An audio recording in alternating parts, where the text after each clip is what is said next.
Youth are the future of our nation. Therefore, how we invest in young people today will shape the future tomorrow. My name is Niqua Douglas from Atlanta, Georgia, and I'm 19 years old. I'm currently an education justice organizer at Project South, which is based in Atlanta. We are here today in support of the National Life Coalition and its goals to address the lack of investment in young people at the federal level. Investment in youth can help solve the many forms of discrimination in schools and job training that act as barriers to employment and good jobs. I have seen and been through a lot throughout the 19 years of my life. I have witnessed Atlanta at its best and at its worst. All the public housings in the metropolitan area are now gone. Growing up in the public housing and knowing it to be home to me, the demolition of the housing has meant I don't get the same feeling about my city like I used to when I was younger. The schools are changing, neighborhoods are being demolished, and people are losing jobs everywhere. If I looked at Craigslist today, most of the listings would be outside the city of Atlanta. Even if you get the job, you might have to relocate or find a means of transportation.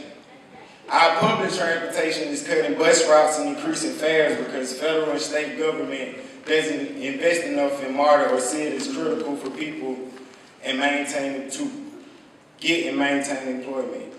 I grew up with a single mother, so we struggled for a long time, but we were able to survive through it all thanks to my mother's effort put into raising me.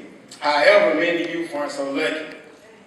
The school system in Atlanta is unjust. As students, we're treated different depending on what school system we go to. Public schools, private schools, charter schools, etc.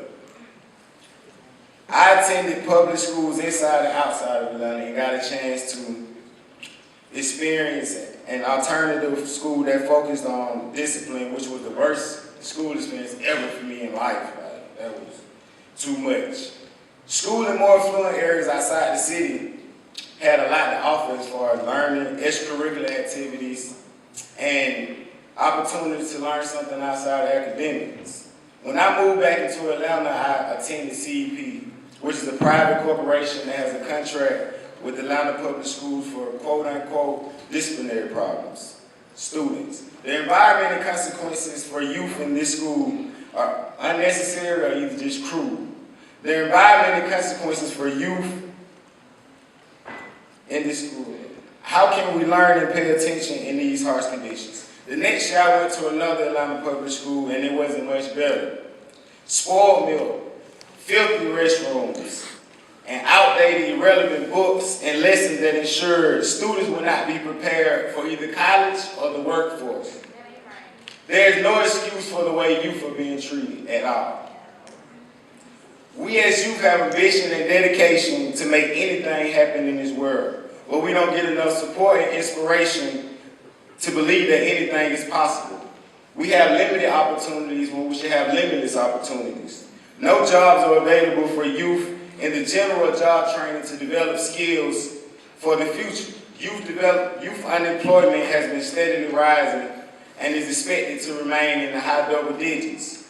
In school, it should be clear what you need to learn in each school year that will positively impact your life.